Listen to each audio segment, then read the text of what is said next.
এক্সবডি তোমার কারণে মই বহুত টাইম লেট হয়ে গেল Hey mister नोंनो नङा होनबा most wanted drug dealer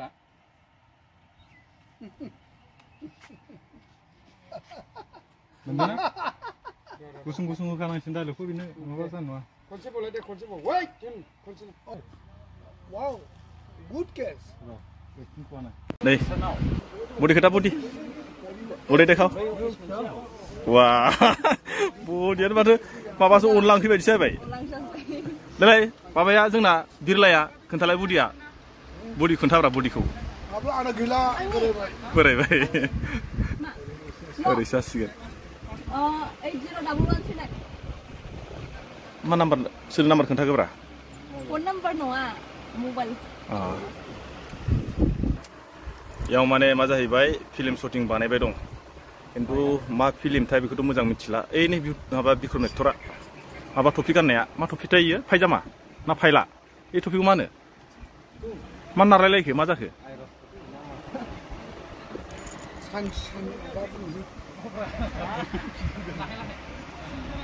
नैबे जाहैबाय एक्ट्रिस खर'आव बेन्डेज खानाया बुजादों खोमा नायना सिलाय गाननांनाय बुजानाय बै पुलिस ड्रेस गाननाया जाहैबाय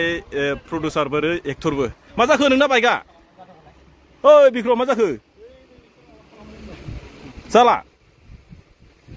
बाइकआ माबा जाबायनो नै ओरैजाय आंनि एसे दाखुरारा सेराखौ दिन्थिसै दिनै आंनि दाखुरारा सेहेराया सोबजोंबो मिलायजाया मालाय बिस्रा गुफुर आंना एसे गोसोम दायो आं दंफैयो अबेबा मिथिबायना बे जाहैबाय जोंहा पानबारिनि मा होनो बेखौहाय फरेस्ट केम्पआव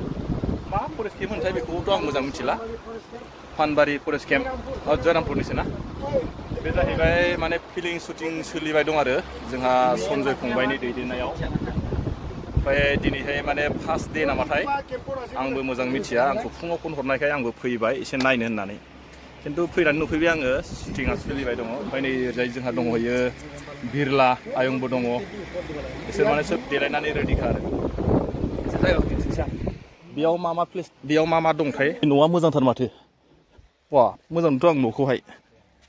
माने औवानि बानायनाय बेयो नै मोजां नुदों ओमफ्राय बेयाव दा शुटिंआ ओइयाव थांसिगोन सान्दुं गोसायाव इयाव माखासे दं आरो माने मा होनो इयाव इसोर जाहैबाय गुन्दाफोरखौ मालै नोंसोर गुन्दा नामा माथो नोंसोरलाय नोंसोर नायग्रासो आं बायदि साइड नायग्रा मा फिल्म होनदों नोंबो बावबाय एक्स गार्लफ्रेन्ड पार्ट टु माबायदि जागोन নতুন অ কেনেকা হ'ব ফিল্মটো এতিয়া মজা হ'ব মজা মানে কি বুলি কৈছিল ফিল্মৰ নাম এক্স গার্লফ্রেন্ড বাহ পার্ট 2 नायनो दाबावदो आंनि बाखुरारा सेहेराखौ दिन्थिसिलाय नै आंना बाखुरारा सेहेराया दारिबो माने सेभिं खालामनो मोनाखैलै माने हिनजाव गोनांबो जाबाय नालाय ओंखायनो दाना बारा देलायनोबो गोसो जालालां बे जाहैबाय माने एक्स गार्लफ्रेन्डनि पार्ट 2 याव फिल्म शुटिं सोलिबाय दं आरो आं दाहाय माने लास्टआव एसे एक्सनफोरखौ दिन्थिगोन नोंथांमोना थांफाबाय थाबानो जाबाय ओमफ्राय आं एसे रायलायनो र' जा बिरलाजों दे खुलुमबाय दे खुलुमबाय औ ओमफ्राय एबारसो फार्स्ट नामा बेयावथ' शर्ट मुभि होननासो लिंहर हांख्रायदों आंखौ आच्छा दा फुल मुभिबो जा बायदिसो मोनलाय फैबाय आं आच्छा दा माबायदि लिरदों स्क्रिप्टखौ सोंदों खोन्थाथ'वाखै औ नों मथा मथि रेडिल' जादों होननायखाय आं रेडि जाना फैबाय अ ओमफ्राय नोंना दा मा पार्टआ आंना गेंस्टार आच्छा गोसोखौ मोजां मोनदोंना मोनाखै दा गेंस्टार मोननानै गोसोआथ' मोजां मोनखानांगोन माने बाथ्रा जाहैबाय आंना रला नेगेटिभआवनो बांसिन औ फुल मुभियाव मेन नेगेटिभ रलसो होखायो दा नायग्राफ्रा मोजां नुयोबाथ' मोजाङानो मोनबाय औ गाज्रि जादोंबाथ' गाज्रियानो मोनबाय थिग बिदि आरोखि ओमफ्राय मालाबा जायखि दङ गथ'आ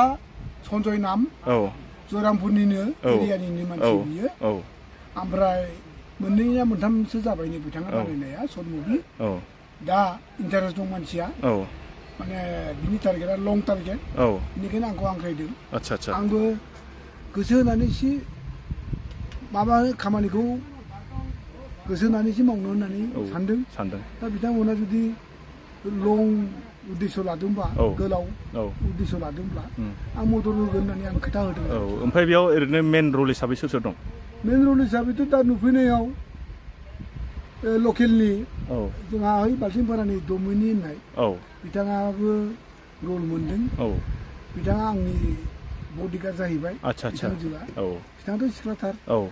बिथाङाबो बिदिनो अबाव फिसा फिसौ रल मोनखो आं औ मिथिस'वा मिथिस'आ आरोना खिन्थु बिक्रम बसुमतारिया लकेलनि औ बिथाङाबो सायामानिनि मेन गावनि प्रडिउसारमोन औ गावनि डाइरेक्टरमोन औ गावनोबो रलबो लादो एक्टर औ दा मोजां जागोन होनना सानदों आरो आं सानदों आरोखि ओमफ्राय मेन हिर'इना औ एक्ट्रिसा औ मिसिं आच्छा आच्छा सिख्लानि मुङा जाबाय आपनार माबा मिलि लिरो औ नामखौ माबा बुंदोंमोनलै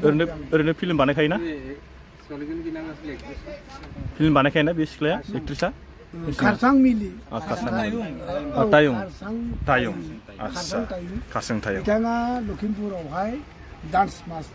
फोरोङो आच्छा आच्छा डान्सनि स्कुल दङ औ गावनिनोखा गावनिनो दङ जाहैबाय दा बिथाङा बेसे बिदिनो फुल मुभियाव मोनबेसे बानायखो आं सोंना नायबाय बानायथ'वाखै औ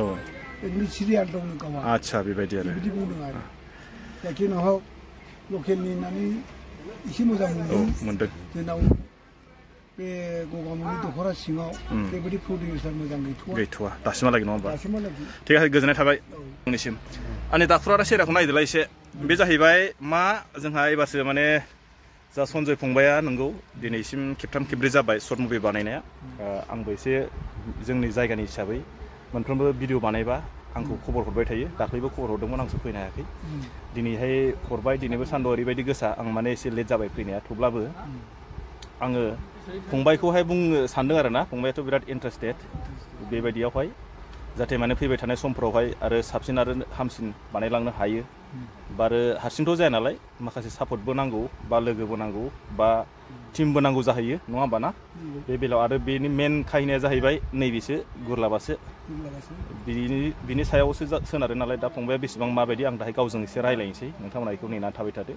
आरो बिथाङा मा प्लेनिं लानांदों निस्सय खिन्थिगोन बायदि मोनदां एसे मोजां सोंसै आङो गाव मा बुङो नङा होमबा